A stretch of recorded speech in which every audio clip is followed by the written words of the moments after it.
Shirt একটা কিভাবে basic তৈরি করতে হয় সেটা তো মোটামুটি আমাদের শেখা হয়ে গেল। এবার আমরা জানবো যে কিভাবে একটা টি শার্টের মধ্যে আমাদের পছন্দের একটি কালার থিম নিয়ে আসতে পারি এবং আমাদের পছন্দের কোনো ইমেজ বা কোনো ব্যক্তি বা কোন স্থানকে ব্যবহার করতে পারি। তো এটা ব্যবহার করতে হলে অবশ্যই আমাদের ফটোশপের হেল্প লাগবে। তো অবশ্যই ফটোশপ সফটওয়্যারটা আমি ওপেন করি প্রথমে, তারপরে হচ্ছে আমরা পরবর্তী স্টেপে যাব। তবে আমরা কি কালার নিয়ে কাজ করব টি শার্টগুলোর মধ্যে সেটা আমাদের প্রথমে সিলেক্ট করতে হবে।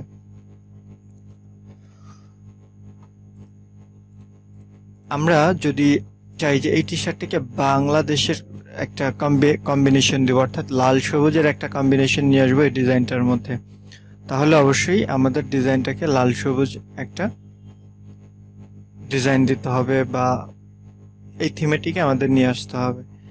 এবং তারপরে দেখা যাক আমরা কি করব। আমরা যেটা করব হচ্ছে মাশরাফির একটা ছবি দিয়ে টি শার্টটাকে ফাইনাল আউটপুট দেব। তো মাশরাফির একটা ছবি দিয়ে টি শার্টটাকে ফাইনাল আউটপুট দিতে হলে আমাকে যেটা করতে হবে প্রথমে, এবং আমি বাংলাদেশের যে সাবটা মানে রাখবো, সেজন্য আমাকে প্রথমে টি শার্টটায় তার আগে আমি মাশরাফির একটা ছবি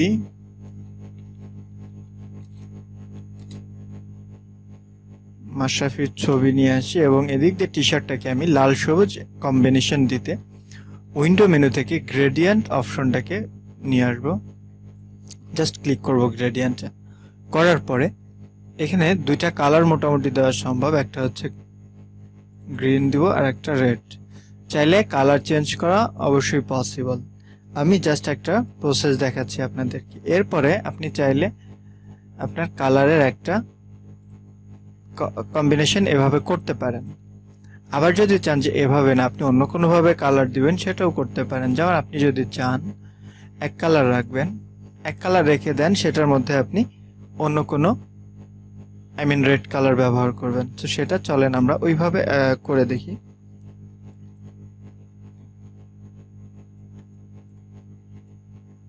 যে আমি যদি বিষয়টাকে এইভাবে রেড কালার রাখতে চাই, দেন আমাকে যেটা করতে হবে সবগুলোকে একসাথে সিলেক্ট করে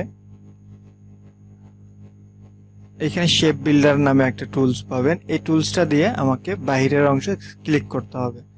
দেন বাইরের অংশটা দেখবেন আলাদা হয়ে গেছে, এটাকে আমি ডিলিট করে দিতে পারবো।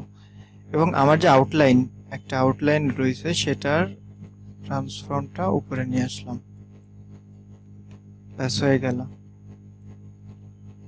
এবার আমি মাশরাফির ছবি আনতে হবে আমাকে, যে মাশরাফির কোন ছবিটা আমি ব্যবহার করব।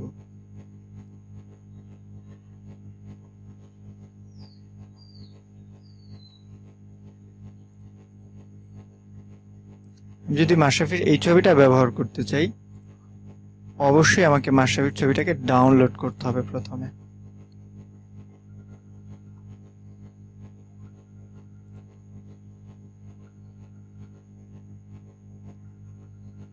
এবং লোকেশন সিলেক্ট করে দিতে হবে যে কোথায় ডাউনলোড করবেন।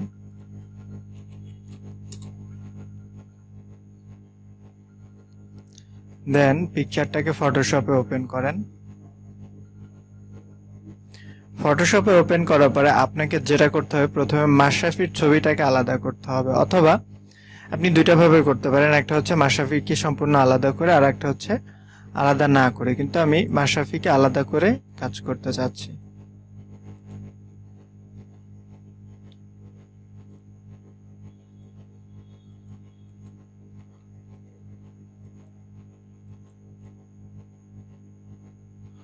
সেজন্য আপনাকে কুইক সিলেকশন টুলটা নিয়ে জাস্ট মাশরাফিকে বক্সের মধ্যে নিয়ে আসতে হবে সিলেক্ট করে।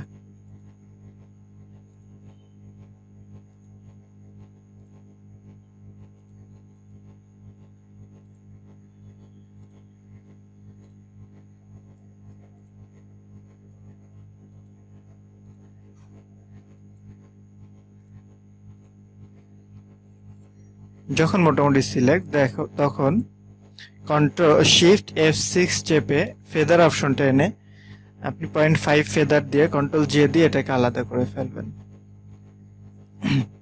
তারপরে Ctrl+S দিয়ে সেভ করবেন। ম্যাশ এবং ইলাস্ট্রেটরে ফাইল প্লেসের মধ্যে যে আপনি ওই ম্যাশ পিএসডি ফাইলটাকে অবশ্যই লিঙ্কে টিক চিহ্ন থাকা যাবে না,